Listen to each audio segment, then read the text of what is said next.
Would it surprise you to learn that about half a dozen US universities have institutes devoted to the study of wine? One university even has an institute based solely on coffee research.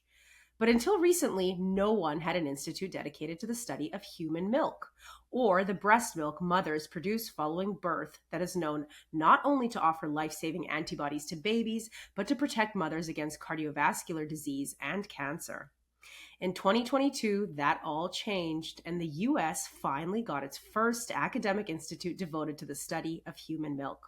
It is the first research institute that formally consolidates human milk research, education, and clinical care under one organizational umbrella.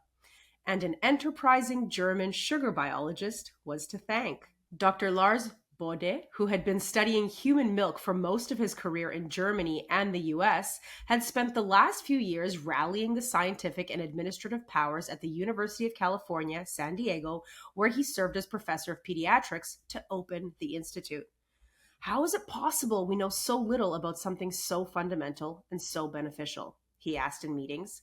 How is it possible there's not an official medical specialty or subspecialty of lactology? He wondered with other human milk researchers. How are we not doing more? He found it all mind boggling and suggested the institute be housed at UC San Diego, a first of its kind, a model for the rest, a step in the right direction. His effort worked. The Human Milk Institute, HMI, was officially inaugurated in March 2023, and Dr. Bode became the founding director. Now, several years later, as head of that institute and an affiliated lab conducting research on human milk, Dr. Bode still has questions, but they're a little different. What are the benefits of human milk oligosaccharides, or HMOs, found in human milk? Which maternal factors influence their composition? What are the benefits of human milk to mothers and babies? How do medications, disease, and vaccines affect human milk? How can we extend the benefits of human milk to all people of all ages around the world? And perhaps the most important question of all, how can we create the necessary societal conditions to allow mothers to either bottle or breastfeed their babies for longer? Those questions are more than enough to keep one man up all night. The good news is there are already some fascinating answers to these questions, and Dr. Bode is here with me today to reveal them all. This episode is about human milk. Stay with us.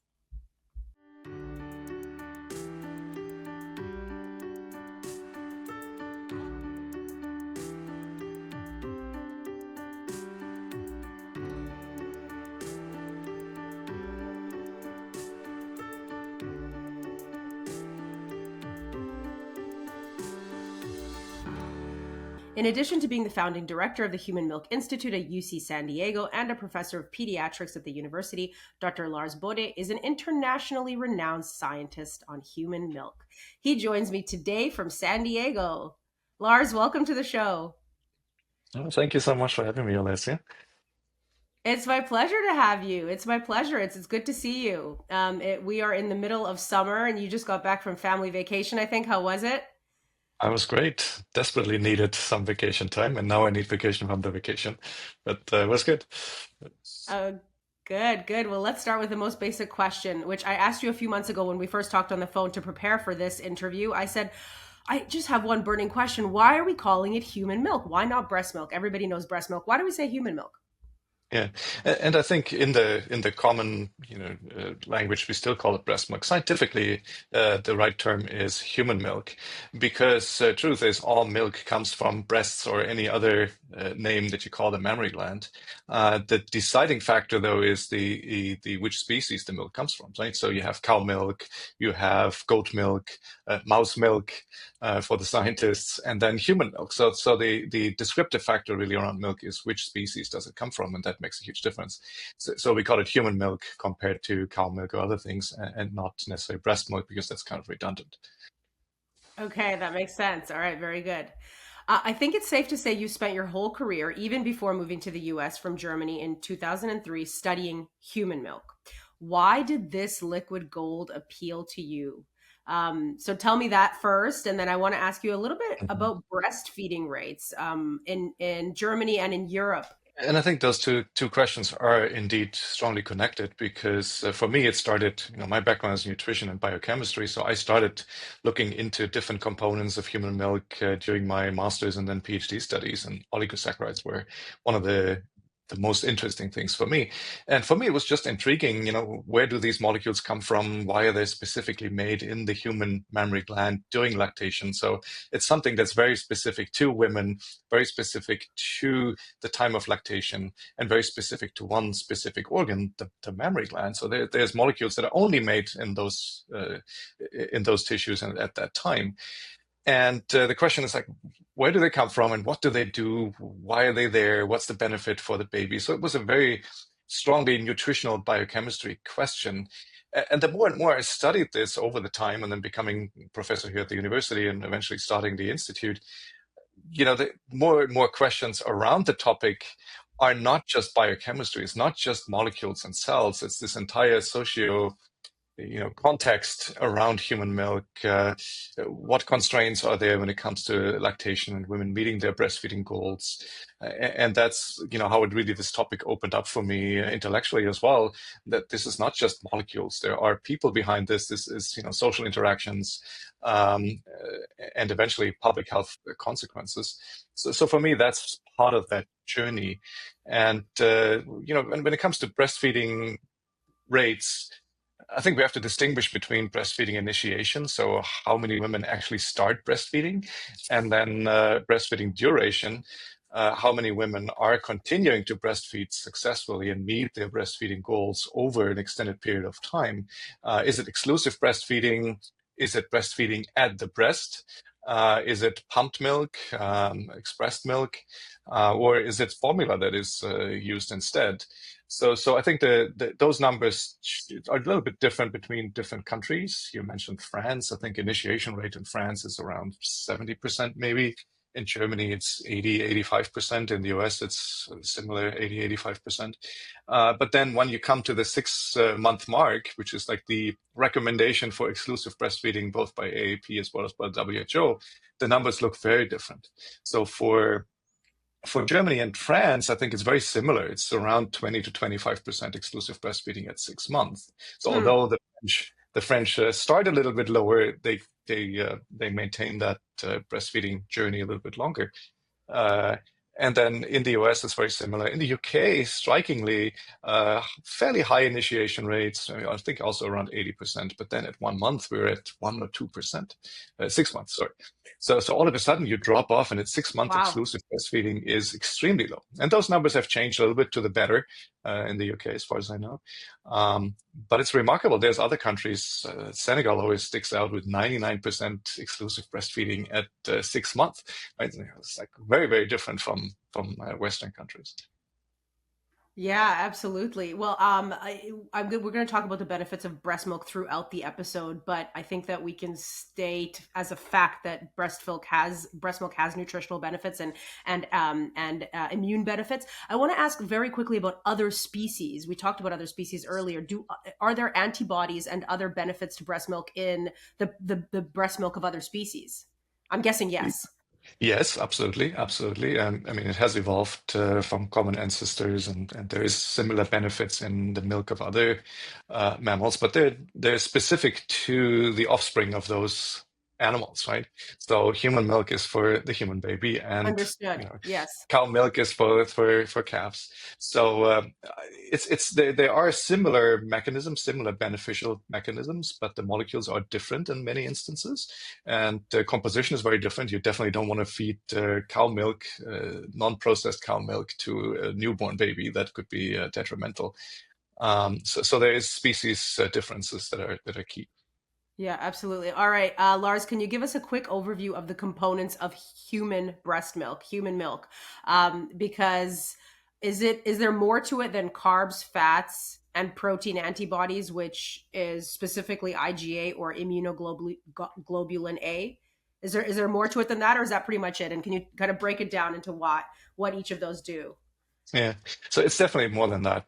We always think about human milk as the first nutrition for the baby, right? So it's just like your nutrition label in the supermarket. You have your fat, protein, carbs. You look at the total calories. You have your micronutrients, so minerals, trace minerals, vitamins, and then that's what we consider the basic nutrition. And that is, of course, absolutely critical for the baby to grow and thrive. But then there are other molecules. You mentioned the IgA and other immunoglobulins, other immune modulating components, cytokines, that are absolutely critical, and they help with immune development. And then we have proteins that are proteases, so enzymes that help in the digestion of human milk. A baby has its own proteases, but milk has proteases, so it's kind of this interaction between the two to help protein digestion. Same is true for lipases, so enzymes that degrade lipids. And then we have oligosaccharides. We'll talk about that a little bit more during the podcast. It's kind of my most important area of interest here. And you have other components. You have bacteria in human milk. You have cells in human milk. So it's really loaded with all kinds of molecules and cells and components that are not just there to provide energy and building blocks for the baby to grow and thrive, but also to keep the baby healthy and safe in the short term, but also in the long term. Yeah. And like you said, there's so much going on there in breast milk, and much of it we don't know about, right? And this is one of the reasons that much of it we know and much of it we don't, which is one of the reasons that you said, this is crazy. We need to uncover more about this topic and about this gold mine. And that's why you started the Institute. So let's talk then about HMOs, human milk oligosaccharides. This is, for lack of a better term, your baby within the field of breast milk. This is what you study. What are HMOs? Are they carbs? Are they sugars? We know that carbs are sugars. Same thing. What is the purpose?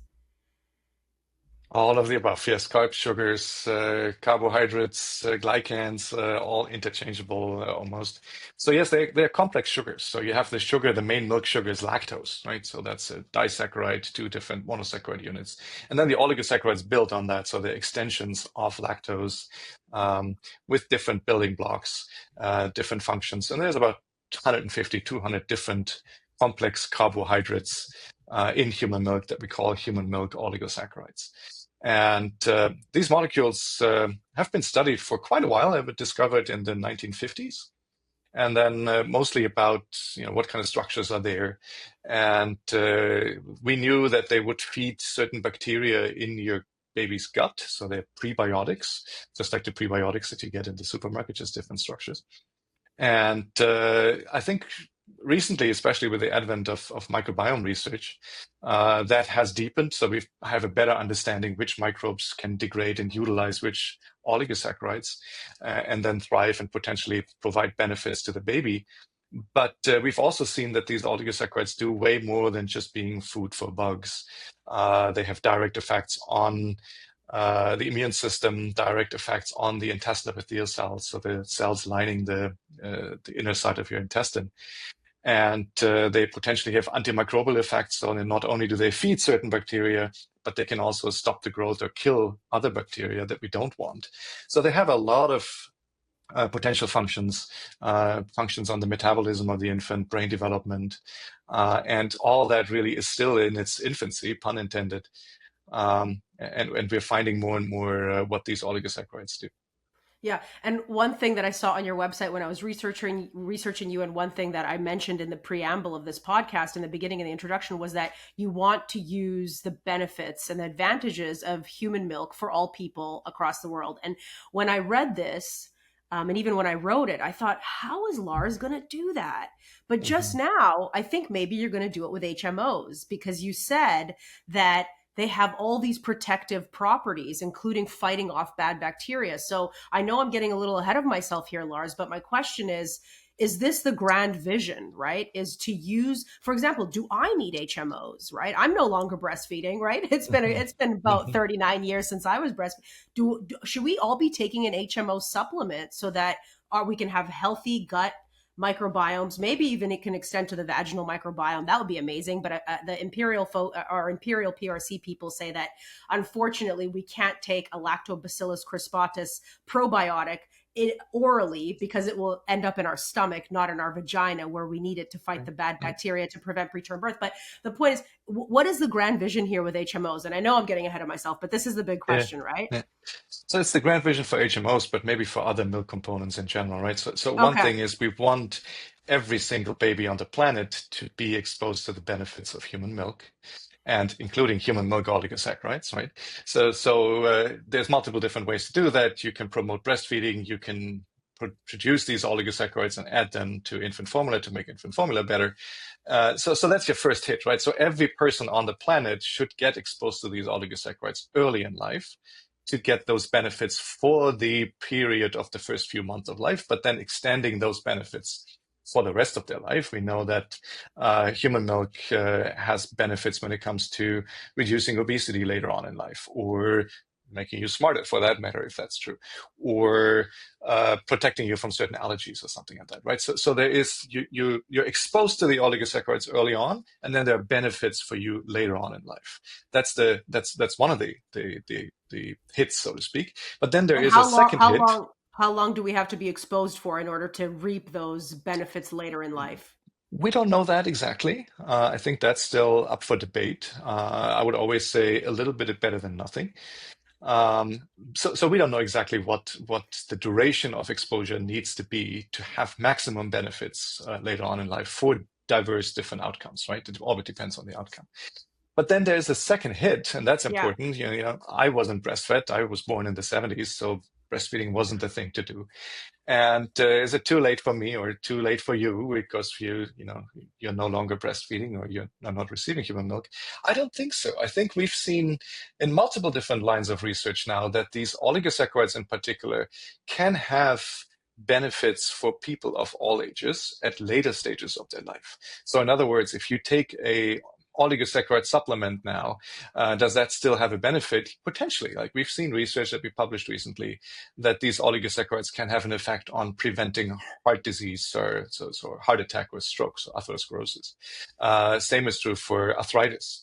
There's research in its infancy that looks at diabetes, insulin resistance, that these oligosaccharides might actually be beneficial. So there's the first strike that, get these oligosaccharides early in life, but there might be an opportunity to leverage the power of oligosaccharides also later in life and protect you from diseases that are major killers. And it would be as simple as taking a tablet, a pill every day. Yeah. So Do I'll you just started taking my oligosaccharide supplements a few days ago, and we'll see what happens. But yeah. really? Okay, tell us about this. Wow, it's burning a hole in my chair. So who? Well, somebody made these, obviously, right? How were they made? Were they made from real HMOs that are grown, or is this totally artificial in a lab? Or take us through the process. And are you the first? You're patient zero, right, Lars? Are you the first guy to try these, or No, I don't. I don't think so. I think there's a few people okay? that do this quite a lot, and you can buy these things on Amazon now. It's Oh, quite you can already buy efficient, them. actually. Okay, Yeah. So they're part of some of the supplements, and some of them are very low dosed. But okay. independent of that, um, so yeah, so most of these oligosaccharides are now made in engineered microbes. So we always think about oligosaccharides feeding microbes and they break it down and then that's the benefit for the infant, right? So someone was smart enough to say, what if we feed these bacteria simple sugars and then they make oligosaccharides for us, spit them out, and then we can just harvest them from the outside, very simplistically speaking. So there is now several companies that make them in large bioreactors, and these are individual oligosaccharides, 5, maybe 8, not all 150 to 200, but they make them in large quantities, and they're structure identical to what we have in human milk. People always say, oh, they're synthetic or they're the real thing, but structurally they're identical. You won't be able, if you extract them from human milk or from the bacterial supernatant, you won't be able to distinguish the difference. So yeah, that's happening. They are being made, and they are in some of the infant formula products now, and So they're then, also would you? available. Yeah. So then, would Right. you say, Lars, that the two hits, the second hit is already taken care of? Right? It's done. Uh, It's happening. Or what is the work that remains to be done there on the let's say second it's hit? happening. Let's say it's happening. So there is first avenues to make it happen, that these oligosaccharides become available. in large quantity and fairly inexpensive if you compare it to other therapies that are out there for the same diseases. So I think that's happening. We need way more research and understanding to see what these oligosaccharides actually do. Like I said, there's 150, 200 different ones. Currently, we're producing 5 to 8, maybe at large scale. That's a remaining 142 opportunities to identify other oligosaccharides and what they could do for other applications. Okay. So I think So the field is wide open for that stuff. yeah, absolutely. Now, I don't want to talk too much about, how these companies make the HMOs. That's not really the focus of our conversation, but I am curious, how is it possible to just feed bacteria regular sugars and have the bacteria create the HMOs? Because that seems like Mhm. too good to be true. Right, absolutely. So smart people, smarter than me, have engineered these bacteria somehow to be able to shift metabolic fluxes in the bacteria so that they take in simple sugars. Some of that is used for metabolism, but the rest is used to build up larger molecules, which are these oligosaccharides, and they would just excrete them out. And is that also how the HMOs have been added to formula now? Is that the Yeah, same process? yeah. Okay. And are those like big brand name formulas, or those are kind of a niche formula, or all the No, I think major ones have these I don't think it's all the major ones, HMOs? but most of the bigger companies have HMOs in their products now. Yeah. So then our antibodies next in the formula. Yes and no. I think for the antibodies, it's a little bit more tricky because I mean, some of the IgA, for example, is fairly unspecific. So it doesn't really matter what kind of type of bacteria they attach to. Other antibodies are very specific to certain pathogens, like viruses or bacteria, and that's going to be very tricky to make them specific to certain bacteria or viruses, and then add that to infant formula, keep it stable, and then have the same benefits. So I think Okay. there's still a little bit way out. They're much bigger, much more difficult to produce, probably. So yeah. Yeah. And so I learned from a guy that we had on the show, a March of Dimes funded scientist called Tim Hand, who you may know. He had research that came out that we profiled on this episode that I mean on this show that although all women make IgA antibodies, and although all of these antibodies are passed on through breast milk, every woman passes on IgA to her baby. Not every either not either the IgA itself, the molecule itself, the cell does not have the receptors to attach to the baby, or the baby's body doesn't have the receptors. I forget the specific, but there is some antibodies are missing the latch and key that allow them to actually do their job. And so for these women, for their babies, the instances of necrotizing enterocolitis is much higher, despite being fed breast milk, which we've been told decreases NEC. And so this was the research that he conducted, or he added some understanding to this line of research, which clearly other scientists have worked on as well. And so that was my question about HMOs. Do they require some sort of additional element to actually work inside the baby or not? And also, does every woman pass on HMOs? And does she pass on different HMOs? Do different women pass on different HMOs? You said there were 200. Yes, yes. So let me just go through those different Sure, go questions ahead. sequentially. So yeah, Tim Hand, I know him very well. He spoke at our HMI symposium last year, I believe, and Okay, presented some of that work. I think it was a Nature Medicine paper that he had 2019, 2020 on IgA and NEC. Very sounds elegant right. study. So yes, so turning this into HMOs now, we've shown over the last almost 15 years or so that human milk oligosaccharides do also protect from necrotizing enterocolitis. Mm, And it's not all 150 different oligosaccharides. So we've shown mm, in an animal model first that it is one specific oligosaccharide called disiallyl lacto-N tetraose, mouthful. We call it short DSLNT. That oligosaccharide is most effective in preventing necrotizing enterocolitis in an animal model of the disease. Now, the animal model is not particularly good, and we always get this criticism that, well, you're great, you work in rats, you make them sick, you cure them, congratulations, but it has nothing to do with the real preterm baby. But we then went ahead and first designed a cohort study here in North America, so US and Canada, where we recruited specifically moms and their very low birth weight infants, followed the babies for the first 4 to 6 weeks of life, and saw who developed necrotizing enterocolitis, and then had milk samples collected about every second day of the milk that went into those babies on those days, analyzed them for oligosaccharide composition, and we found that the very same oligosaccharide, DSLNT, that was protective in the animal model, if it's there in high enough concentrations in mom's milk, then the baby is very unlikely to develop necrotizing enterocolitis. So those two studies matched perfectly, that the protective oligosaccharide in the animal model was actually also associated with lower neck risk in human infants. Mm-hmm. And we've then shown this in another cohort in South Africa, and later showed this and confirmed this in a study in the UK, where the same oligosaccharide popped up always to be associated with lower neck risk. Now, it turns out not every mom makes high enough concentrations of this DSLNT. And that explains why some babies still develop neck, although they're exclusively receiving human milk. Because for some of those babies, the DSLNT concentration is just not high enough. And that brings it to your other follow-up questions. Do all women make the same oligosaccharides? No, they don't. There's actually a genetic variant called the secretor or the non-secretor. The secretors make a certain set of oligosaccharides that are not made by the non-secretors at all. It's an enzyme that's non-functional, and that makes you a non-secretor. Fortunately, that enzyme has nothing to do with necrotizing enterocolitis, so that's independent of that. But then all the other oligosaccharides are in varying concentrations between different individuals, but also they change over the course of lactation. So an oligosaccharide that's some fairly low concentrations in the beginning of lactation, after 6 to 9 months becomes the most dominant oligosaccharide. And it makes you wonder, is there something in the infant that is needed that requires this particular oligosaccharide to be dominant now, right? So is there any physiological need in the infant, developmental need in the infant, that it needs that oligosaccharide at that time point, but not earlier?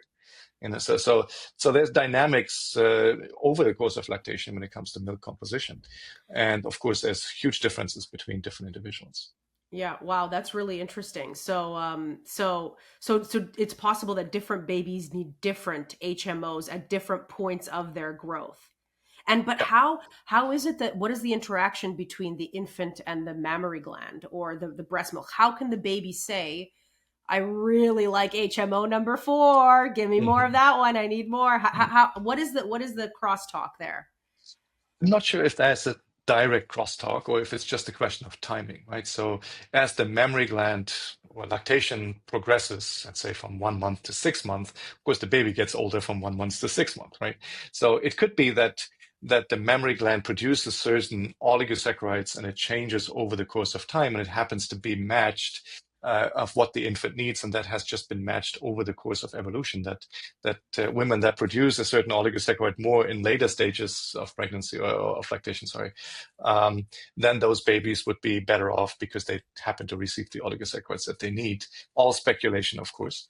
Yeah. But it's clear to say that there is a dynamic interaction between mom, baby, milk composition, and that is also something that we don't fully understand. Yeah, yeah, of course, and maybe never will because Mother Nature likes to keep some secrets. But I have a We're question. getting there. You're gonna crack her code. I have another question about this, a related question. So because Tim Hand told me that I said, why do some women make different antibodies? Why don't we all Mhm. have the same thing that we give to the babies? He said it depends on the woman. It depends on the vaccines she's gotten, and I know this is part of your study. It depends on the illnesses she's gotten. It depends on a lot of things. Is that the same with HMOs? Is that why some women give a low amount of this neck protective HMO and other women give a high amount of this neck protecting? And what is it that we need to do, Lars, to give this high amount of HMO to our babies? What Mhm. maybe a woman is wanting to get pregnant listening to this and she's thinking, what should I do? I want to, Yeah. increase my chances of protecting my baby, even though we should say that neck is quite rare, but still. It's dangerous. Well, it's quite rare, but it's often deadly and has Yes. severe consequences. So it's still a major factor that we need to take into consideration, Yes. especially in the preterm infant. Yes. So I think for the antibodies, it's quite unique. And there's really this crosstalk that you mentioned earlier, right? So mom kind of samples around, what kind of viruses are there, what kind of bacteria in my environment and in the baby's environment with that. And then her immune cells produce those antibodies specific for those viruses and bacteria that are in the vicinity, right? So it's not just vaccine responses. It's not just, what kind of diseases mom was exposed in the past, but it's direct sampling of the environment. What kind of pathogens are flying around that could potentially harm my baby? And then I make antibodies, so I protect myself as mom, but I also hand those antibodies over to the baby whose immune system is fairly immature. And then I give baby, those protective effects as well, directed to the pathogens that the baby might be exposed to immediately, right? So it's like sampling what's around. Mom takes that in, immune system makes the antibodies, hands it over to the baby, and baby is also protected from it. It's like this shield that goes around the baby. So I find that, when it comes to mom-baby interactions and this whole environmental context interaction, I find that extremely powerful. And that's not the case necessarily for the oligosaccharides. We know that oligosaccharide composition can be changed to a certain extent by maternal nutrition. Some physical activity has impact on oligosaccharide composition, but it's not as dramatic as, there is some stimulus coming from the outside. Now I'm making this oligosaccharide more. It's not as dramatic. It's more fixed in your genetics than it is for antibodies, for example. Okay. All right. One thing that we know about donor milk is that it is beneficial, probably more beneficial than formula, but not as beneficial as human milk from the breast because it is sterilized and a lot of those antibodies are killed to make sure that nothing bad goes to that baby from the mother donor.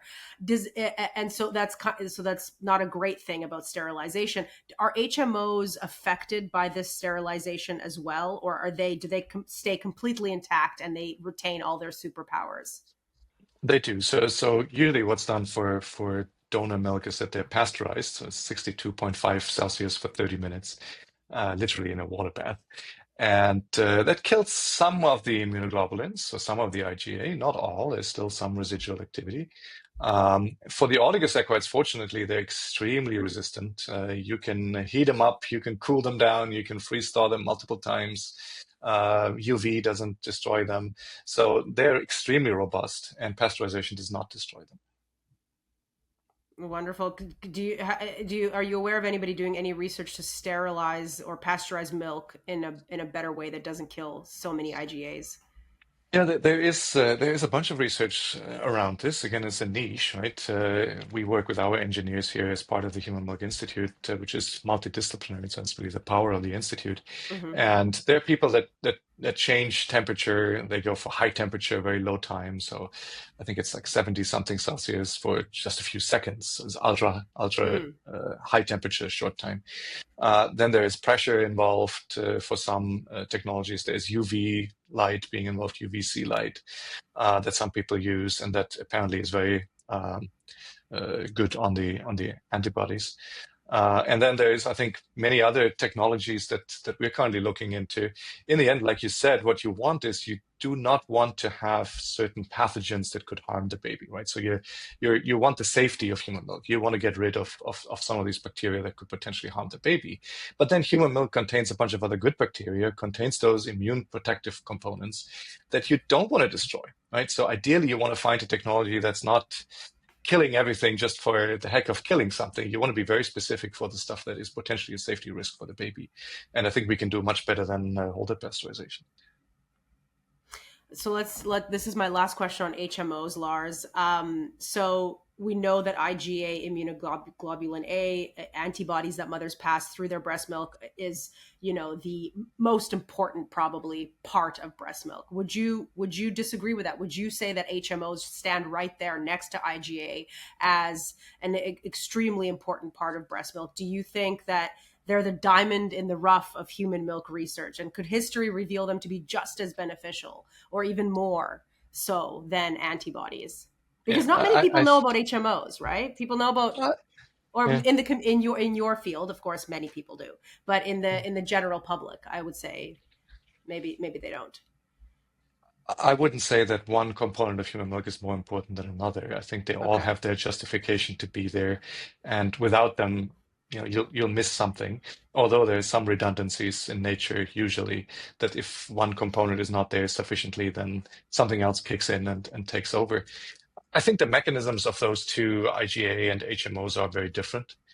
Mm. I think oligosaccharides are probably just as important as IgA for other reasons. I mentioned, allergy prevention, obesity, metabolic consequences, brain development, all those different things, where IgA might not be as relevant. But then there's other components that we haven't talked about, right? So there's the mRNAs, there is the proteases and the lipases and all the different components that are in human milk.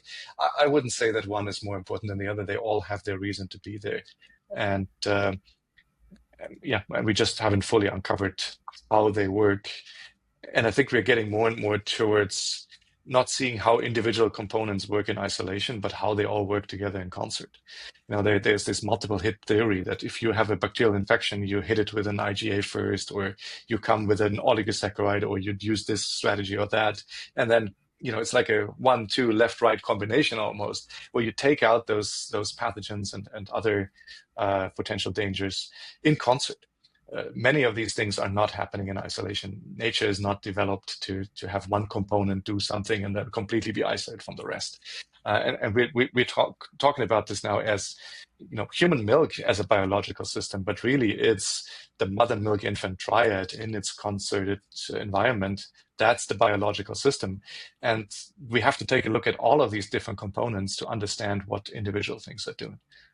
Yeah, no, absolutely. All right, here's a basic question about human milk, and I've got a couple of those now. So we're moving away from HMOs and more toward milk in general, and then a couple questions about your career and the field, the evolution of the field. So this is a question about what human, the breastfeeding, human milk breastfeeding, does this benefit the mother more or does it benefit the baby more? Because a lot of the times when mothers are told about breastfeeding, it's for the baby's sake. But actually, in Mhm. doing quite a bit of research before I had my children, I saw a lot of research, in fact more research, but of course it depends on the source, it depends who you're reading, right? Science can Mhm. contradict itself all the time. But I saw more research pointing to benefits for the mother, Mhm. benefits in reduction of breast cancer, certain reproductive cancers, and I saw some eczema or asthma benefits for babies. And I wanted to ask you, what's the truth on where does the research stand today, Lars? I think it's both. There certainly Yeah. are the benefits for the baby, and we always talk about the baby, right? Breastfeeding is for the baby. But the Yes. truth is, there are many benefits of breastfeeding for the breastfeeding person as well. You mentioned breast cancer, ovarian cancer, cardiovascular disease is another one. So there's lots of benefits for mom to breastfeed that extend way beyond the benefits for the baby. And I think that's something we also often forget. And when we're talking about infant formula, we're focusing purely on the baby, right? We're taking out this entire process of breastfeeding. So the benefits for mom are no longer there. And even Right. if you Good even point. if you copy human milk 100% and make that into an infant formula, what you don't copy is the process of breastfeeding. So the benefits for mom are still not thought of at all.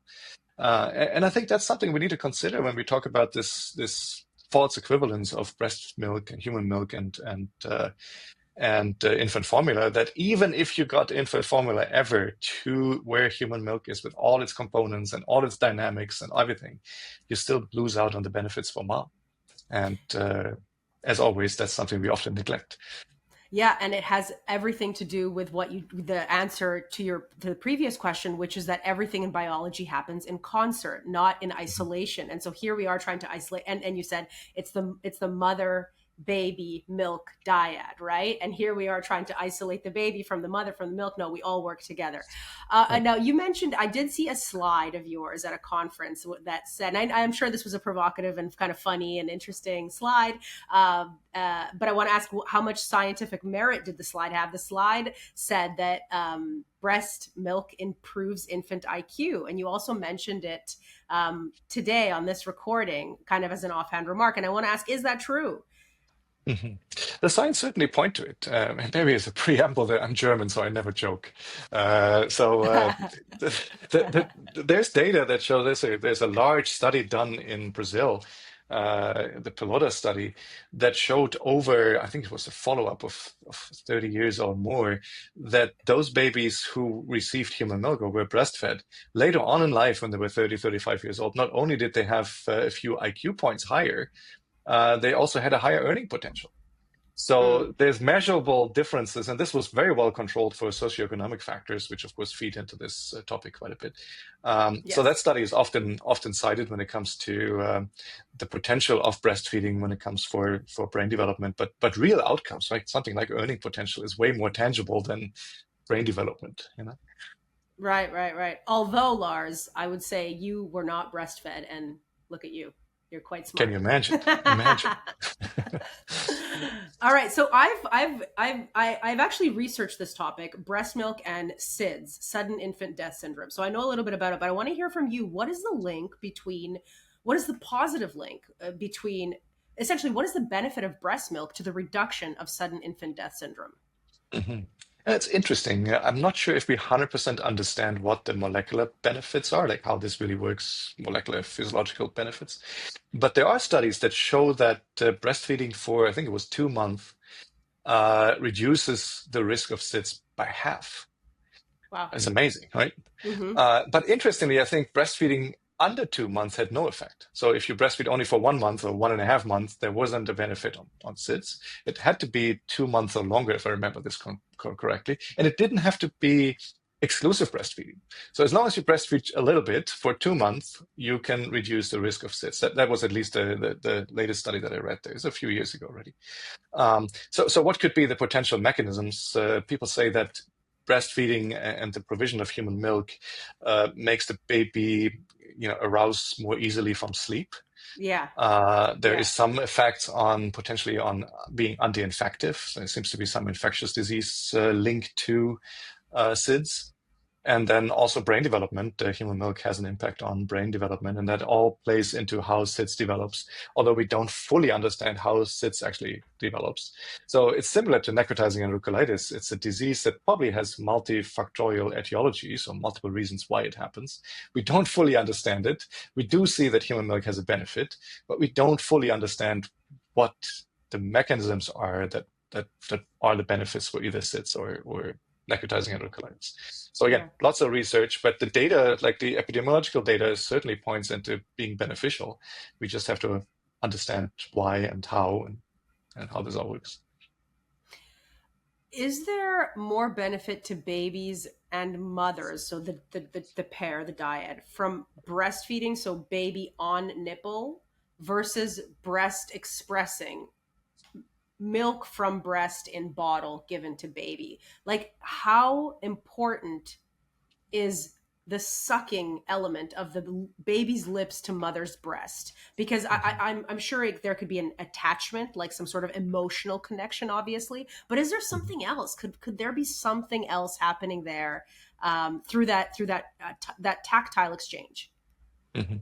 I think the emotional bond is extremely important, and Mm-hmm. that's something that, of course, is very difficult to mimic, Mm, even if you have a very good bottle and a very good nipple that you feed the expressed milk through. mm-hmm. I mean, those devices have become so much better. The pumping process is much more natural now and mimics how the baby suckles on the breast. And the same is true for the nipples the teats on the bottles. They're more mimicking now the real nipple and the difficulty of expressing milk. So I think we're getting closer and closer to mimicking the actual process at feeding at the breast. Um, but still, I mean, this emotional and the bond itself and sitting there and breastfeeding instead of having a pump sitting there that goes meh, meh, meh all the time, I think that's still quite a difference. Now, we talked a little bit about this, about how you're not sure how long mothers have to breastfeed for the HMO benefits to extend into later life. What about in general breastfeeding? The guidance keeps changing, right? Mhm, First it was 6 months, like you said. I think then maybe it's still 6 months according to WHO, but then I saw even 1 year, maybe 2 years at some mhm. point. Should mothers be breastfeeding their babies, into grade one? What, should we always be attached to the breast? How long can this, how, when do the benefits kind of reach their top peak? Mhm. Again, I think it highly depends on the context, but recommendations currently WHO and also AAP here in the US, I think is 6 month exclusive breastfeeding, and then up to 2 years uh, breastfeeding with substituting with other things. Uh, so I have a little bit of a problem with that. It's a very general recommendation, 6 months. Are you telling me that 6 months is for every single baby and for every single mom in the world? It needs to be 6 months exclusive, whether you live in the US or in Germany or in France or in Senegal or sub-Saharan Africa. 6 months is for everyone is the optimal time. I don't think so. So I think there needs to be a more granular description of the different environments and contexts. What is the beneficial time, but it also has to meet reality, right? Exclusive breastfeeding at the breast for 6 months. Try to do that in the US with our maternity leave policies over here. That's going to be very difficult. So it has to meet reality.